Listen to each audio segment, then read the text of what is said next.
रियासत कर्नाटका में होने वाले असेंबली इंतखाबात की तैयारियों के चलते भारतीय जनता पार्टी कर्नाटका के रियासती सदर नलीन कुमार कटील ने कहा कि इस इलेक्शन में लव जिहाद इनका एजेंडा रहेगा, न कि डेवलपमेंट का। और ये असेंबली इंतखाबात टीपू सुल्तान बनाम सावरकर लड़े जाएंगे। ನಿಮ್ಮ ಮಕ್ಕಳ ಬದುಕಿನ ಪ್ರಶ್ನೆ ಲವ್ ಜಿಹಾದ್ ಅಂತ ನಿಲ್ಲಿಸಬೇಕಿದ್ರೆ ಭಾರತೀಯ ಜನತಾ ಪಾರ್ಟಿ ಬೇಕು. ಲವ್ ಜಿಹಾದ್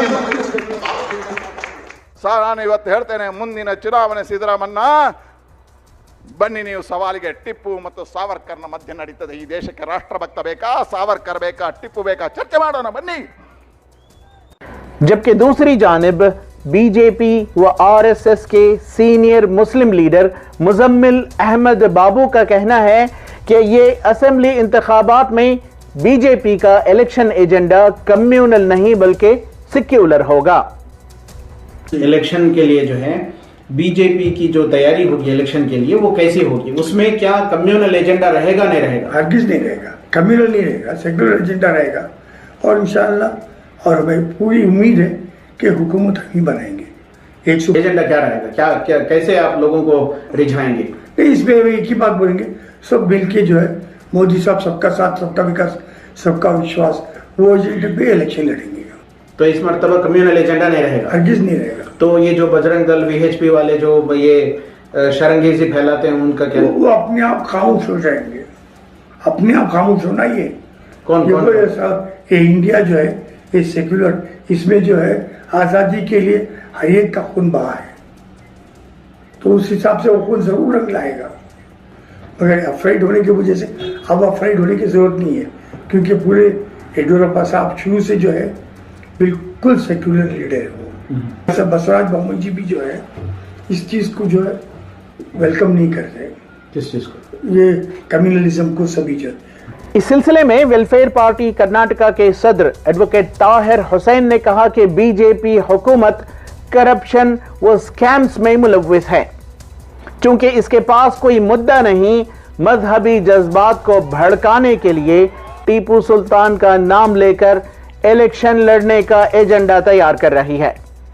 वेलफेयर पार्टी ने इस सिलसिले में इलेक्शन कमीशन से अपील की कि वो इस पर सख्त कार्रवाई करे। इंतखाबात करीब आते जा रहे हैं रियासत कर्नाटक में, बीजेपी बौखलाहट का शिकार है।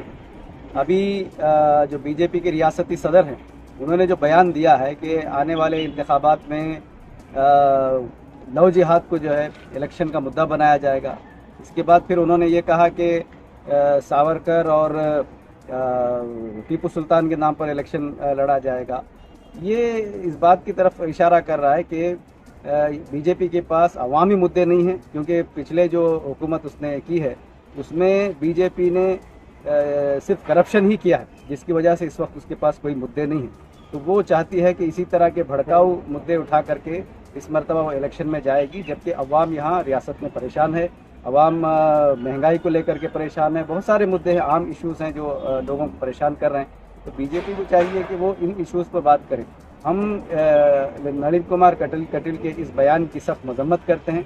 दूसरी तरफ बीजेपी के जो माइनॉरिटी मोर्चा है उसकी जानिब से इस बात की कोशिश की जा रही है, कहने की कोशिश की जा रही है कि इस मरतबा बीजेपी का इलेक्शन जो है वो सेक्युलर मुद्दों पर होगा। तो ये कॉन्ट्रडिक्शन जो है खुद बीजेपी के अंदर है और ये साफ जाहिर हो रहा है कि ये बौखलाहट का शिकार है। हम इलेक्शन कमीशन से welfare party of India Karnataka की जानिब से मुतालबा करते हैं कि इलेक्शन कमीशन फ़ौरन, जो अभी हाल ही में जिस तरह का सर्कुलर जारी किया गया कि इलेक्शन के दौरान या इलेक्शन से पहले जो समाज में नफरत फैलाने के मुद्दे उठाए जाएंगे उन पर सख्त कार्रवाई की जाएगी। इस सर्कुलर के तहत हम इलेक्शन कमीशन से मुतालबा करते हैं कि फ़ौरन बीजेपी पर, नलीन कुमार कटील पर और बीजेपी के लीडर्स जो इस तरह के भड़काऊ बयान दे रहे हैं उन पर फ़ौरन कार्रवाई की जाए। ईटीवी भारत के लिए बेंगलोर से रफीक जब्बार की रिपोर्ट।